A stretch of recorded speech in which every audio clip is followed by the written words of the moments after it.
Duke replayed the moment in his mind again, and again, and again. It was just a small conversation after class. He had said something. Someone laughed.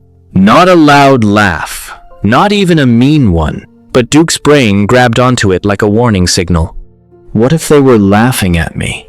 Now, hours later, he was still thinking about it. On the bus ride home, while eating dinner, even while lying in bed, his mind kept asking the same question. What do they think about me? Why does something so small stay in our minds for so long? Why do we care so deeply about what people think? And why does their opinion sometimes feel more important than our own? The answer isn't weakness.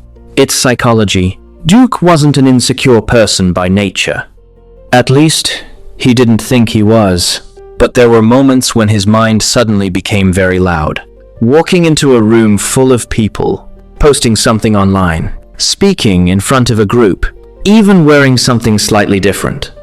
Suddenly, his brain started scanning the room like a radar. Are they judging me? Did I say something weird? Do they think I'm awkward? It was exhausting. Sometimes Duke stayed quiet, not because he had nothing to say, but because his mind was busy predicting how everyone might react. He wished he could just relax, just be himself. But something inside his brain kept pulling him back into self-consciousness. What Duke was experiencing is incredibly common. In psychology, there's something called the spotlight effect. It's a cognitive distortion where we believe people are noticing us far more than they actually are. Our brain places a giant spotlight on us, but in reality, most people are busy standing under their own spotlight, thinking about their own mistakes, their own worries, their own image. But that's not the only reason we care about people's opinions. Part of this pattern begins very early in life. Psychologists call it the early blueprint. It comes from something known as attachment theory. As children, our brains learn an important survival rule. Approval equals safety. Connection equals belonging. When caregivers respond positively, our brain learns that acceptance means we are safe. But when approval feels uncertain, the brain becomes more sensitive to rejection. So, later in life, even small social signals can feel very big. Inside your brain is a small almond-shaped structure called the amygdala. Think of it as your internal alarm system. Thousands of years ago, being excluded from your group could be dangerous. Humans survived in tribes. So the brain evolved to treat social rejection as a survival threat. When the amygdala senses possible judgment or exclusion, it activates fear circuits. Your body becomes alert. Your thoughts speed up.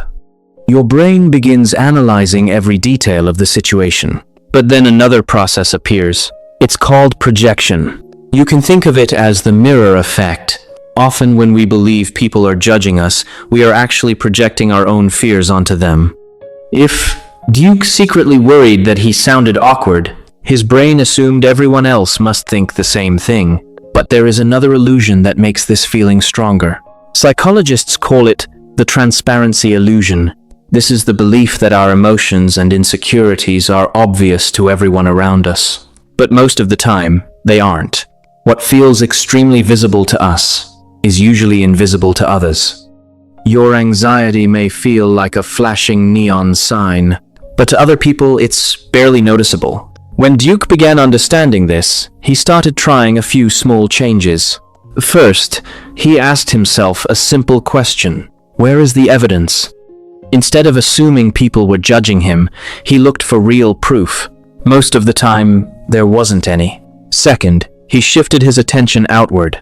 When we focus too much on ourselves, the spotlight effect becomes stronger. But when Duke became curious about other people, what they were thinking, feeling, or experiencing, his self-consciousness became softer.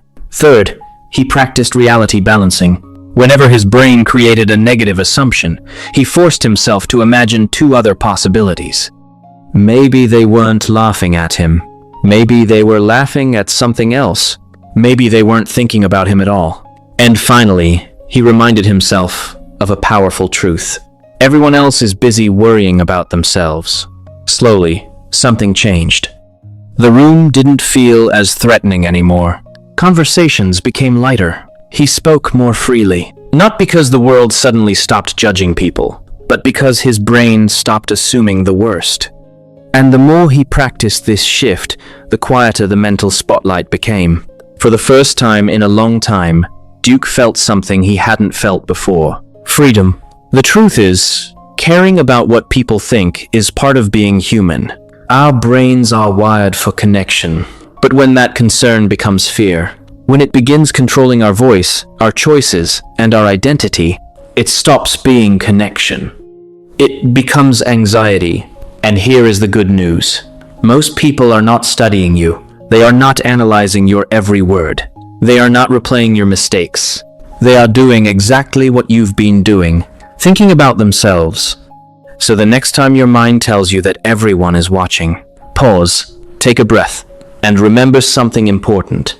The spotlight in your head is much brighter than the one in reality.